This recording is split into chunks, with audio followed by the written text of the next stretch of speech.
बोलो गुरुदेव भगवान की जय। प्यारे कृष्ण कन्हैया लाल की जय।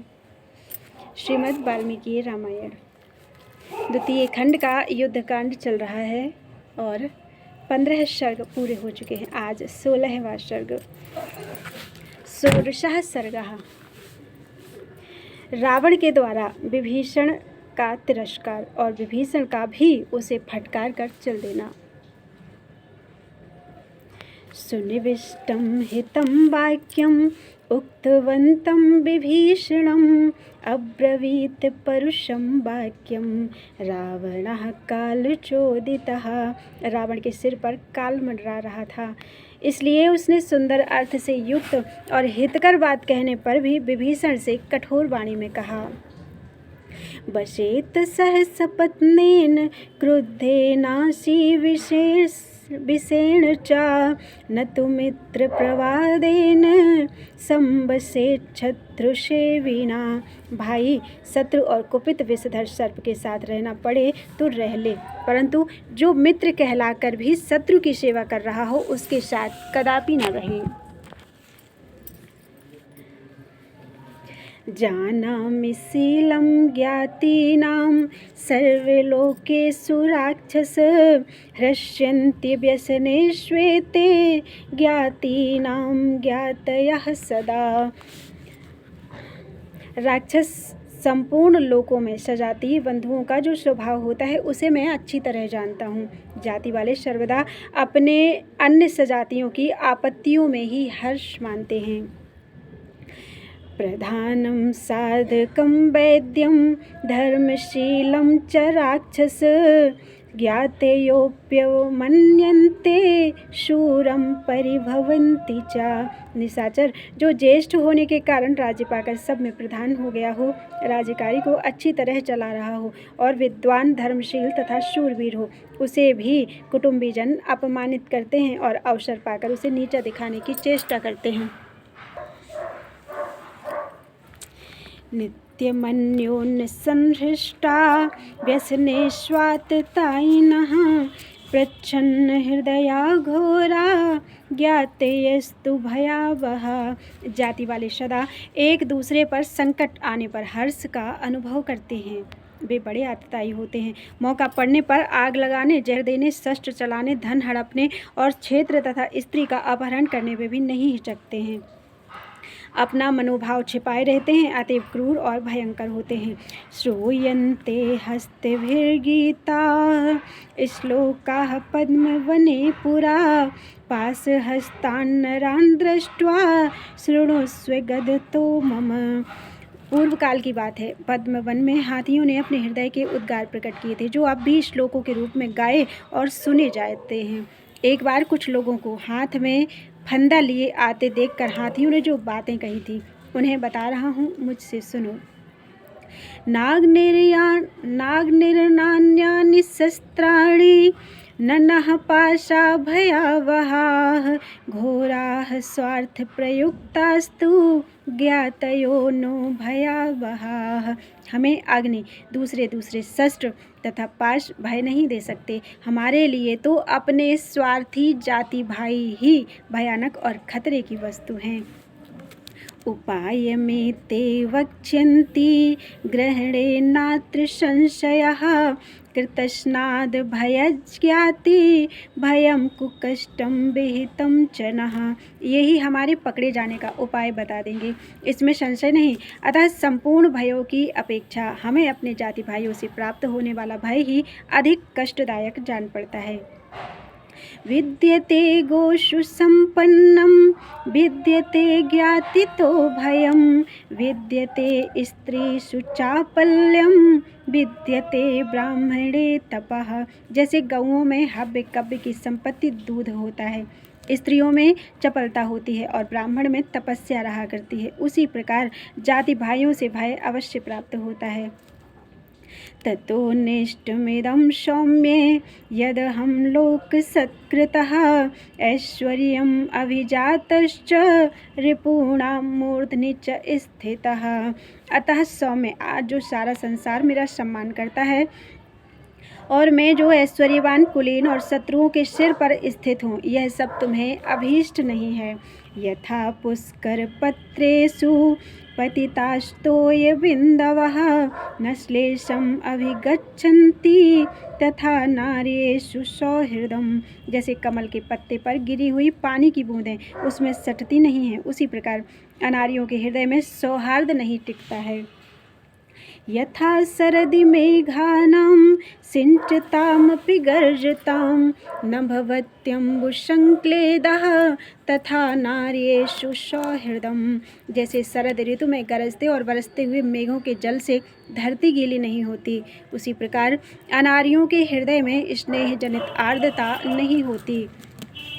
यथा मधुकरस्तरसाद रसं विन्दन् तिष्ठति तथा त्वमपि तत्रैव तथा नार्येषु सौहृदम। जैसे भौरा बड़ी चाह से फूलों का रस पीता हुआ भी वहाँ ठहरता नहीं है, उसी प्रकार अनारियों में सुहृद जनोचित स्नेह नहीं टिक पाता है। तुम भी ऐसे ही अनार्य हो। यथा मधुकरस्तरसात् काशपुष्पं पिबन्नपि रसमत्र न विन्देत तथा नार्येषु सौहृदम। जैसे भ्रमर रस की इच्छा से काश के फूल का पान करे तो उसमें रस नहीं पा सकता, उसी प्रकार अनारियों में जो स्नेह होता है वह किसी के लिए लाभदायक नहीं होता। यथा पूर्वं गजः स्नात्वा गृह्य हस्तेन वैरजः दूषयति आत्मनो देहं तथा नार्येषु सौहृदम। जैसे हाथी पहले स्नान करके फिर सूंड से धूल उछालकर अपने शरीर को गंदला कर लेता है, उसी प्रकार दुर्जनों की मैत्री दूषित होती है। यो अन्यस्त्वेवं विधं ब्रूयाद वाक्यमेतन्निशाचर अस्मिन् मुहूर्ते न भवेत् त्वां तु धिक् कुलपांसन। कुल कलंक निशाचर, तुझे धिक्कार है। यदि तेरे सिवा दूसरा कोई ऐसी बातें कहता तो उसे इसी मुहूर्त में अपने प्राणों से हाथ धोना पड़ता।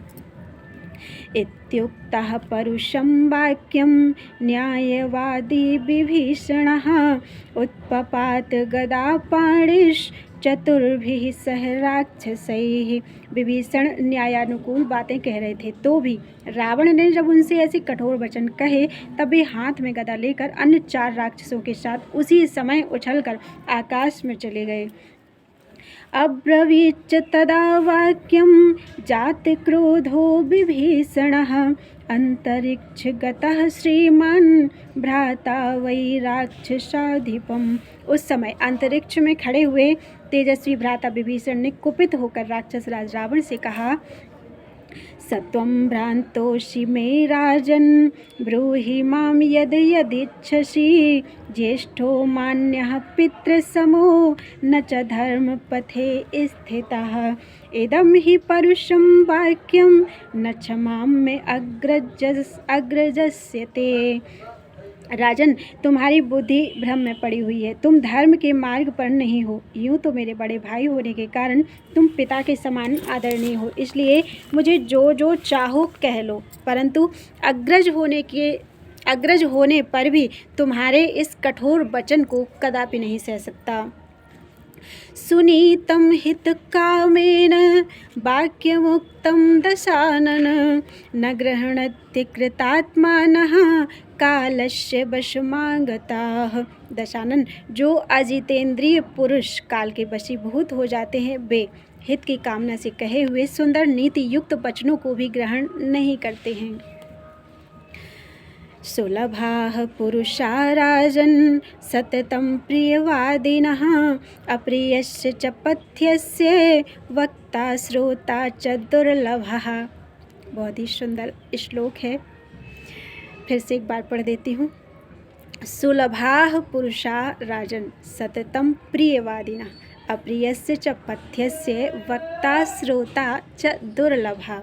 राजन, सदा प्रिय लगने वाली मीठी मीठी बातें कहने वाले लोग तो सुगमता से मिल जाते हैं, परंतु जो सुनने में अप्रिय लगे किंतु परिणाम में हितकर हो ऐसी बात कहने वाले और सुनने वाले दोनों ही दुर्लभ होते हैं।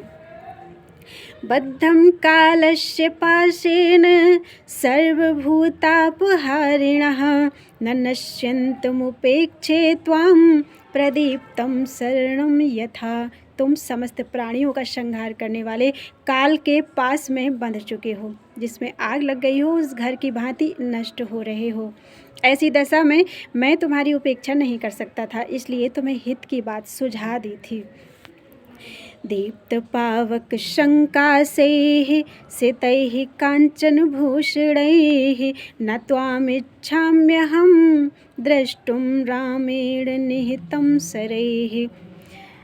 श्री राम के सुवर्णभूषित बाण प्रज्वलित अग्नि के समान तेजस्वी और तीखे हैं। मैं श्री राम के द्वारा उन बाणों से तुम्हारी मृत्यु नहीं देखना चाहता था, इसीलिए तुम्हें समझाने की चेष्टा की थी।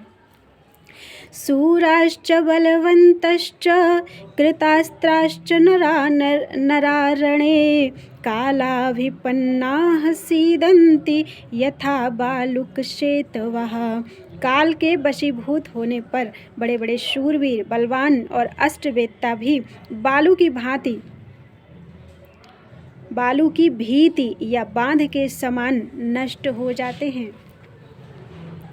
तन्मर्शयतु यच्चोक्तं गुरुत्वाविद्धितम् इच्छिता आत्मानं सर्वथा रक्ष पुरीं चेमां सराक्षसां स्वस्ति तेस्तु गमिष्यामि सुखी भव मया विना। राक्षस राज, मैं तुम्हारा हित चाहता हूँ, इसलिए जो कुछ भी कहा है वह यदि तुम्हें अच्छा नहीं लगा तो उसके लिए मुझे क्षमा कर दो, क्योंकि तुम मेरे बड़े भाई हो। अब तुम अपनी तथा राक्षसों सहित इस समस्त लंकापुरी की सब प्रकार से रक्षा करो।